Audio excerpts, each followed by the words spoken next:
Hey everyone, thanks for joining us for Devotionables, brief devotions for busy people. My name is Gabriel. I'm so glad you're with us today. I want to turn our attention to Hebrews chapter 4, verses 14 through 16. I want to read it for us and just encourage us today to come to Jesus. Jesus is looking, wanting, desiring to help us. So let's go to Him for help. Let's see what the author of Hebrews has to say about our great high priest, the Son of God, Jesus Christ. Since then we have a great high priest who has passed through the heavens, Jesus the Son of God. Let us hold fast our confession.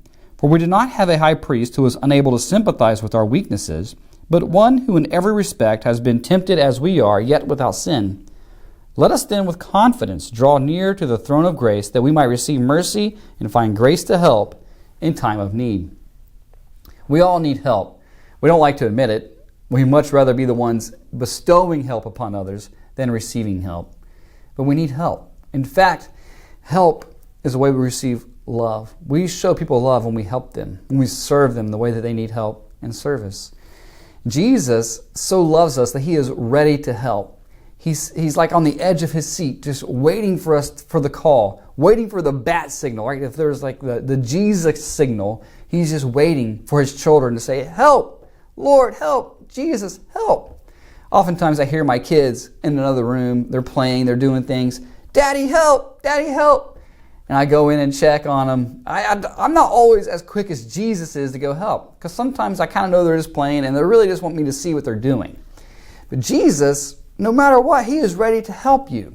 And He has the perfect credentials, right? Nobody knows how to help you like Jesus knows how to help you. He is our great high priest. Let's think about what our high priest was.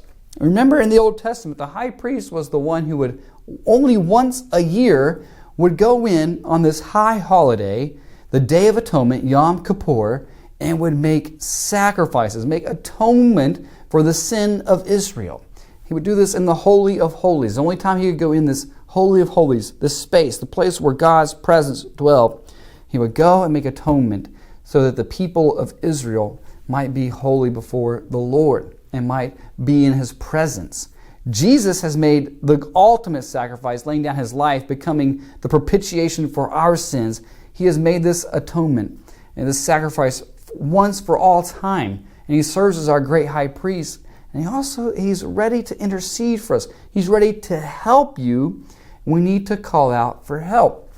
The author of Hebrews here in this sermon, along the way, this book is chock full with great theology. You know, it's what is helping our faith be fine-tuned in what we believe. Now, what you believe always will come out in how you live your life. And so, this theology is to help us live our lives. And the call here in chapter 4 through 14 and 16, these verses here, is one, that you hold fast your confession, that you hold fast the true doctrine, that you hold fast to the gospel. And we need to do that. How can we do that?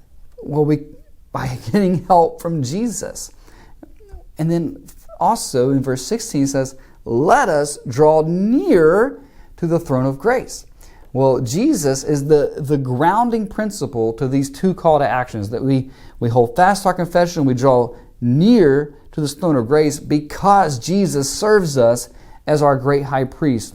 In chapter 2 of Hebrews, the author said it was necessary, He had to be made like His brothers in every respect so that He might become a merciful and faithful high priest in the service of God to make propitiation for the sins of the people. For because He Himself has suffered when tempted, He is able to help those who are being tempted. You and I face temptation every single day.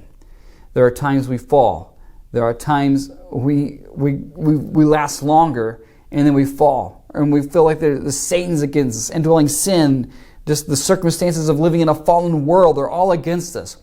Jesus had to live in this fallen world as well. He was tempted by Satan. He was tempted to sin, and yet He remained faithful.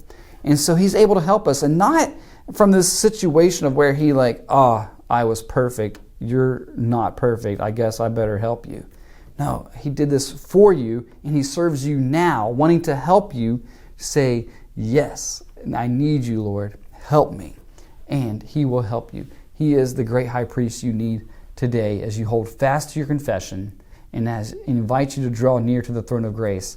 As Dane Orland said in chapter 4, we see the throne of grace flowing from the heart of grace. Jesus' heart is for you to come and receive the help you need, and He's able to help you. So come to Him today. God bless you.